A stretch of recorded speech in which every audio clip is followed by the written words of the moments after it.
I have a message, Your Majesty. The Imperial Army has begun an assault on former Arundel territory. They've caught on to us. And? How does Arundel fare?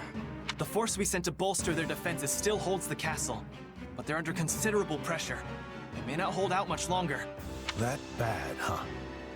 Could they have planted spies in our midst at the fortress? Even were that the case, this would be an odd turn of events. We left sizable reserves guarding both Aryan Road and Arundel. Under those circumstances, Felix's unit alone would seem enough to keep the enemy at bay. But this enemy marches under the flag of the Black Eagles. They appear to be the Emperor's personal battalion. Edelgard's trying to seize Aryan Road personally? The Emperor has panache, I'll give her that.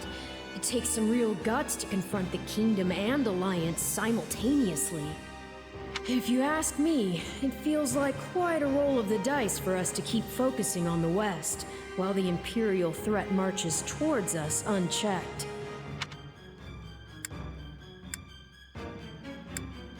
Still, it seems like we should be taking care of our own business in the West before we turn our attention to Aryan Road. Agreed.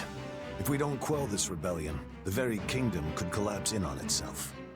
Of course, we can't turn a blind eye to the Empire's attack either, but taking the sword to these insurrectionists must be our top priority. Indeed. Considering the relative urgencies of both situations, the trouble in the West takes precedence. That said, the thought of Aryan Road falling into her hands is a difficult one to stomach. Send forth the Knights of Seiros, then. We may be few in number, but even a small force can be all the difference when defending a siege. And given the debt we owe you, the Archbishop will surely not refuse you this favor. Thank you, Seteth. I'll send an envoy to her at once. Go to Lady Rhea and request reinforcements from the knights at both Arundel and Aryan Road.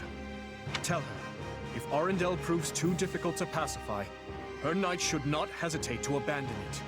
If such an eventuality comes, they're to fall back to Aryan Road and hold the fortress with the others. Understood? Yes, Your Majesty! We don't have time to be sitting on our hands either. Let's hurry up and end this rebellion. Right you are. There's not a moment to waste. We'll begin our war council at once.